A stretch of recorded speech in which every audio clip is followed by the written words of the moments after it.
What is up, wrestling fans? Welcome to episode number 329 of the Smark Out Moment Smack Talk podcast. I am your host, as always, Tony Mango, and this is the Hot Tags edition of the week, where I'll be breaking down some of the current events, rumors, news, gossip, and pretty much everything else that went down that I find interesting in the world of professional wrestling over the past couple of days.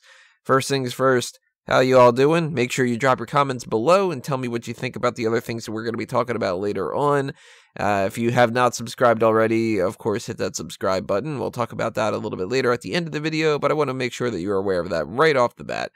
So, this is being recorded a little bit after Monday Night Raw. I just got done watching the WWE 24 Empowered special. I'll be talking about that in a little bit, from probably my last hot tag that I'll be talking about.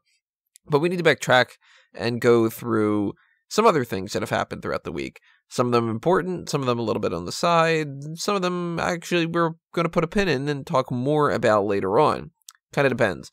But the first thing to talk about is one of the ones that isn't really the most grandiose of all things, and that is that Christy St Cloud has been released from WWE. And a lot of people listening to this right now are probably thinking, who? Well, she was one of the backstage interviewers and announcers and, you know, all those kind of job positions in NXT. She was the most recent one, and she was the one who replaced Andrea DeMarco, who didn't last all that long on her own. And the reason why I don't think that this is a big deal isn't because it's somebody getting fired. You know, that's a big deal for Christy St. Cloud. It's, you know, an adjustment one way or the other, that kind of a thing. It's a situation where I've gotten used to this. At the beginning of the year, when we do the Future Endeavors forecast, I always include a little thing in there that says, and a bunch of people from NXT that I'm not even really aware of. And when it comes to the backstage personnel and the developmental talent and the broadcast team, those people tend to be a little bit more susceptible to being released than, you know, we're not going to get, like, Johnny Gargano actually released, you know? So, the group of people, more than anybody in NXT, that seem to be on the chopping block are the ones that do the backstage interviews and everything. Because they have this tendency, they'll bring in a good-looking girl, and she really has nothing going for her other than that she's attractive. And they'll put her in as an announcer, and they'll put her in as backstage interviewer, and she'll do, you know, like maybe like a Fallout video or something like that. And they very rarely progress past that. And also, this applies not only to the women, but to the men, too. We had, like, Alex, what was his name? Alex Brenner or something like that, I think. I can't even remember his name, actually. And, you know, there's people here and there that do that kind of stuff. But it's mostly women, you know. They go in and out. Devin Taylor was another one. And I've even lost track of most of them. But Christy St. Cloud did not impress me from the very beginning. She seems like the type that she is probably really good at doing this kind of a job in a different capacity, but not for WWE. I know that she did some red carpet stuff ahead of time, and maybe that's her main whole, like, that's her thing, you know, that's her shtick. Maybe that's what she wants to do. And if she used WWE to give herself a little bit more notoriety, can't blame her. If WWE brought her on thinking that she could be a better fit and it didn't work out, can't blame them for trying, can't blame them for releasing her either. It's not a big deal. I think that most people, if they were even aware of her, they're going to forget about her very quickly. And the ones who were aware of her, I don't think she's probably got a strong enough fan base that they're really going to be upset about it. It's not like Renee Young, or even at this point, Charlie Caruso. I think that those two women have really carved themselves a much deeper pocket in WWE. And, you know, even Dasha Fuentes. Dasha has went from being one of the three women that were brought around at the same time. There was Charlie, Dasha, and Andrea. And they were kind of, you know, you could just pick whatever and they were interchangeable. Charlie figured out a way to get higher up, and Dasha then got second billing. and Andrea got released. And Christy St. Cloud, I do not think is going to be somebody who really, we look back on this at the end of the year and it's like, oh man, why did they release her?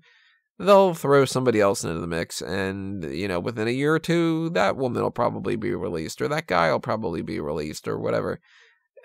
It's an interchangeable type of role, and not the biggest deal in the world. Let's talk about some other changes that we've got going on here, though.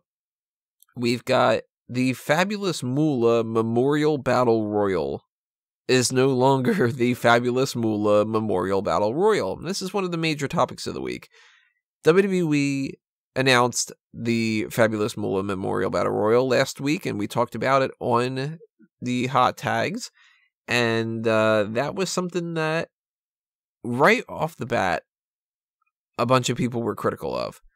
But I didn't think too much of that. I thought, you know what, everybody makes a stink about everything, and it's just going to be one of those things. WWE just goes, okay, well, there's a vocal minority, and that's about it. Well, enough people made enough of a stink that WWE actually decided to go with it. There's no Fabulous Moolah tie-in anymore, which means that they commissioned a statue that they have no use for anymore, because you can't have the statue look like Moolah and then still actually have that be a non-Moolah related thing, And there's not enough time for them to commission a different statue and to have somebody else replace it. Like, some people online are sitting there going, well, why couldn't you make this now the China Memorial Battle Royal or the Sensational Sherry Memorial Battle Royal? Because they don't have any time. They've got 2 weeks left, and that's it. So they can't do that. You'd have to, it's bad enough to have to get all the material for press releases and for the video packages to explain the whole thing and, all that other kind of material. That is bad enough as it is. But if you incorporate having to get a whole statue created, it's just not going to work. So now they're going with the name, the WrestleMania Women's Battle Royal. Unfortunately, they're going with the first ever WrestleMania Women's Battle Royal, which is not the first ever Women's WrestleMania Battle Royal. They're just ignoring the fact that they had done one in the past, or, maybe it's just because Santina Marella shouldn't have won, that kind of a thing, that they look at that as like it's not even a thing. But, that's something that I think is a little bit bothersome. I'll talk about that more when we get to WrestleMania talk itself on our predictions and everything like that. But the name itself, that means WWE at least listened to enough people that complained about the Fabulous Moolah stories that have been passed around and what she was responsible for, that they actually listened. And you know what? We don't give credit enough when WWE does the right thing in comparison to chastising them when they do the wrong thing. This was the right thing to do, I think. I did not have as much of a personal investment in changing the Fabulous Moolah name. I really kind of didn't care one way or the other.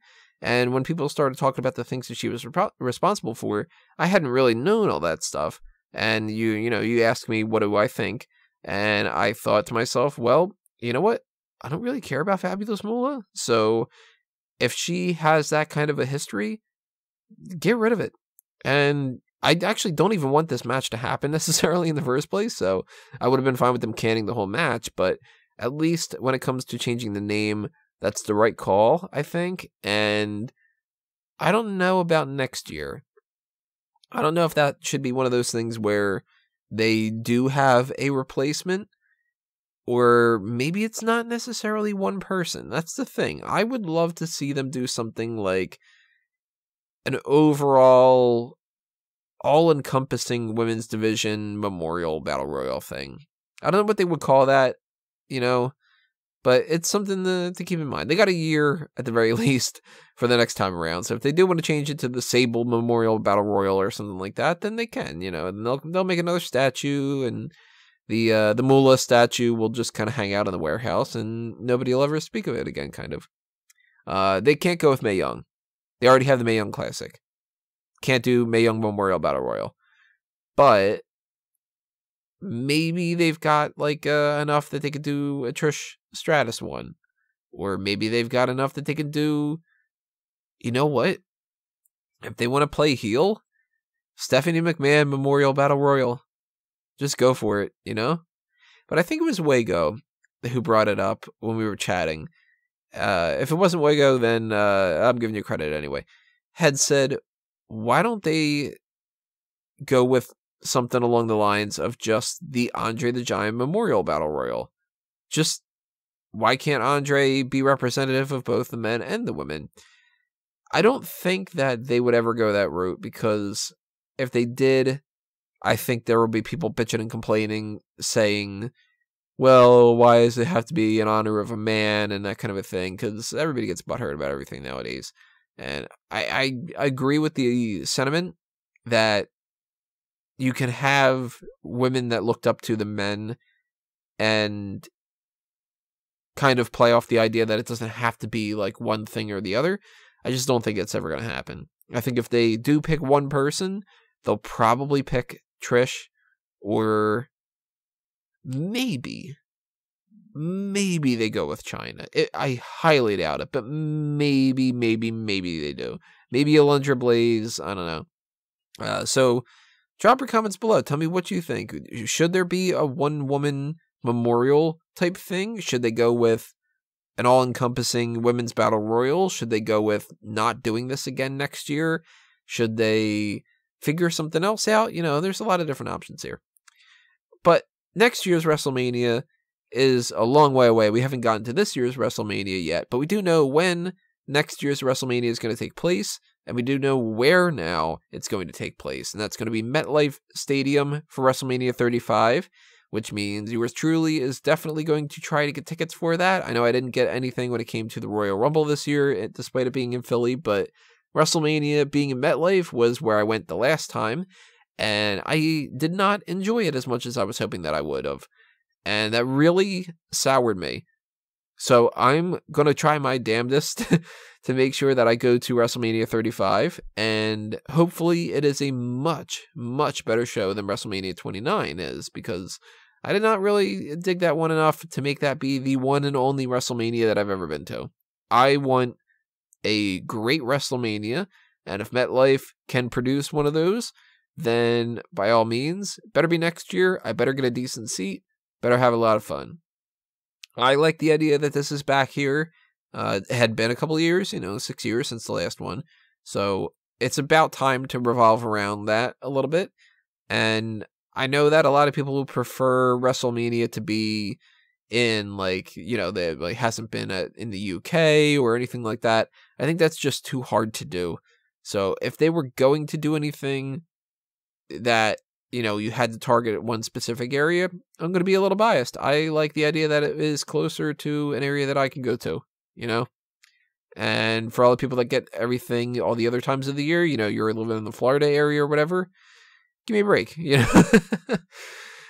So that's another thing to talk about. Real quickly, we're going to talk about another thing when it comes to this year's WrestleMania, the WWE Hall of Fame class of 2018. We have the announcement this week that Mark Henry is going to be inducted, and I had mentioned this before. We're going to break down more of our talk with the Hall of Fame on not this week, but next week's main event, which is going to be Wrestling with the Past. But real quickly, Mark Henry is great. I think he is very underrated in a lot of different ways. He was not my favorite performer or anything like that, but I do think that Mark Henry never got his proper credit. So I'm actually very, very happy that Mark Henry is going into the Hall of Fame. He's right now my favorite person going into the Hall of Fame this year.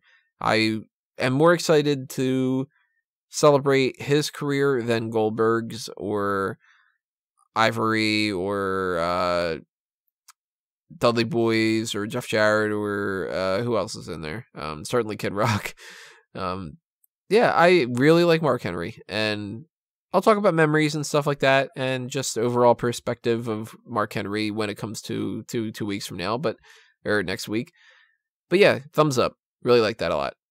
Thumbs down when it comes to the news that AJ Styles is possibly dealing with an injury. That is not good, especially because they spent all this time building up the whole idea of Well, you're not going to have to worry too much about AJ Styles versus Shinsuke Nakamura not having a good feud because at least the match is going to turn out well. Well, now the match is in jeopardy. And not just in the sense of it might not necessarily happen, but even if it does, it might not be all that great. I hope that this is blown out of proportion. I hope that this was just an angle to give him time to rest up and that he's not actually debilitatingly injured. But this also makes me a little bit nervous that the match is going to be short and it's not going to be all that great, and then we're not going to be able to capitalize on it. And this is going to go down as one of those things where people go, well, that wasn't really all that special. And Nakamura ends up winning the title. We have no momentum going forward, and people stop watching SmackDown even more. This is nothing but bad. This is definitely nothing good. And we're going to learn more about it, I'm sure, on SmackDown later tonight, but maybe not too much. They'll probably keep some of it close to the chest. If he ends up being significantly injured, that's going to really, really suck. We have two more things to talk about here. My thoughts on this past Monday Night Raw. I was going to potentially break down some stuff on Raw, and really none of it really matters. Roman Reigns said about Brock Lesnar being here, and John Cena called out The Undertaker again, whatever. But the thing I wanted to talk about was the Ultimate Deletion match. I had mentioned before, if you have been following the Smack Talk podcast for a while, I never saw the final deletion or any of the other things like that. This sucked. Yeah, this was not good. So I'm really curious, was this as good or better or worse than what the other things were? I'm assuming that this was on par, and that the only reason that the other stuff was considered to be so fun and so innovative and interesting and all that was because it hadn't happened before. And now that I had an idea of what it necessarily was, WWE couldn't just copy the magic kind of a thing. I didn't like it. I didn't like it really pretty much at all. I thought that one part of it was kind of funny, which was probably an unintentional thing, where Bray Wyatt grabbed onto Vanguard 1 and just said something like, I'll deal with you later, or whatever. I kind of chuckled at that because it was like, I sort of imagined Bray Wyatt just like smashing that like Office Space, but that really wasn't supposed to be the biggest takeaway of the whole thing. And I'm really curious how they go from here and how they tie this into whatever the plans are for WrestleMania. But at the same time, I didn't think that this was all that great. It was weird, and it was silly, and I know that it was supposed to be, but that doesn't mean I necessarily have to like it just because it's different, That's something that a lot of people lose track of. When people complain that everything is the same, a lot of people tend to complain and go, well, if it's something different, then you would complain too. It happened with the Star Wars movies. When The Force Awakens came out, people are like, oh, this is just the same as A New Hope. And then The Last Jedi comes out, and it's different. Of course, it really isn't. If you want to read an article about that, you go to fanboys.anonymous.com. But they did subvert some tropes in a lot of ways. And then other people complained about the movie, and then people went, oh, you're hypocritical because you said that you wanted something different. They gave you something different. Why don't you like it? Different doesn't mean good. Different doesn't mean bad. Different means different. You can have either way. I have white walls in my room right now. I've had white walls for years. I like white paint. If I were to decide one day I want something different and go with, say, I don't know, like a light blue, and it looked really nice, then that's different in a good way. If I were to say I want something different and somebody came in and painted it some kind of like baby shit brown green mixture, I'm not going to like it just because it's different, So I didn't like the Ultimate Deletion match because it was different. I was hoping that it would be different good, and it was just different. It was different bad more than anything. I hope that they don't do these in the future, or if they do, that they do it a hell of a lot more entertaining, because this did not do it for me. And that means the House of Horrors and this and that little backstage thing with the, it wasn't backstage, but the pre-tape thing with the Wyatt family and the New Day, they're 3 for 3. I don't like it. And I know that might be a little bit controversial for people that are like, oh, it was so fun the last time around, and to each their own. I didn't really like it all that much. But I did like the WWE 24 special. It was subtitled Empowered, and that was the most recent thing that they uploaded on the WWE Network. It was the special that aired after Monday Night Raw, and it revolves around the Women's Royal Rumble, and take a shot every time that they say historic if you want to get blitzed, because goddamn, they just love that fucking word. But I did like this a lot. I did think that it provided some nice insight for, you know, some little things here and there. It's always good to see backstage things, I think, where you can see, like, that they hang out and, you know, which people gravitate towards the other people. And, you know, there weren't really any standout moments that I could really be like, this is something I really, really liked about it, and that's something that I liked. I just kind of liked the whole thing. And I really recommend that you check it out. If you are not really interested in the Women's Royal Rumble and you're not interested in this whole push for the women's division and everything like that, you might not like it all that much. I'm not the biggest fan of the whole thing. It's one of those things where I think it's necessary. I think that it's great that they're doing it, but I also don't want to hear about it 24/7, and I also just don't have that personal investment because I am a guy, so it's not going to hit me in an emotional way that it would for, you know, women. But I did like it. I did enjoy it. I did think that it's something that was good enough to watch and something that you should check out. So, see it or skip it? Definitely see it. And that's going to do us in for the hot tags for this week, everybody. As I mentioned before, leave your comments below. Tell me what you think about these different subjects. And keep in mind that this week is going to be the mailbag. I don't know if we're recording that on Wednesday or on Thursday, but you are probably watching this on Tuesday because it is Tuesday. And you should send in your questions as soon as possible. And keep in mind as well, for the mailbag questions, if you ask something about, like, what do you think is going to happen with this match at WrestleMania, I'm not going to answer it because we're going to be getting into that with our predictions. So even if it's more, you know, specific of like, well, do you think that Sasha Banks is going to win the Battle Royal? I'll get to it when we get to it. Ask the questions that are a little bit on the sidelines and send them in as soon as possible. Because if you send them in Wednesday afternoon or something like that, I might not be able to get around to them. And then we're going to have to push them back. And then, you know, it's going to be a whole time thing. But if you want to be aware of when that gets posted and uploaded on the website, and on the YouTube channel and all that, then hit the subscribe button on YouTube and ring the bell for notifications. Follow us on Facebook and Twitter at SmarkOutMoment. Follow the RSS feed of the website itself. Click around, you know, share things, like things, favorite things, click on some ads, you know, that kind of thing. If you want to hit up the Patreon, patreon.com/SmarkOutMoment. And the same kind of things apply to fanboysanonymous.com. There's a Patreon there, the Fanboys Facebook and Twitter accounts, the YouTube channel, the website, blah, blah, blah, blah, blah. Pay attention to all the things I'm writing on all the other different platforms, Bleacher Report, eWrestling News, Sportskeeda, whatever that might be.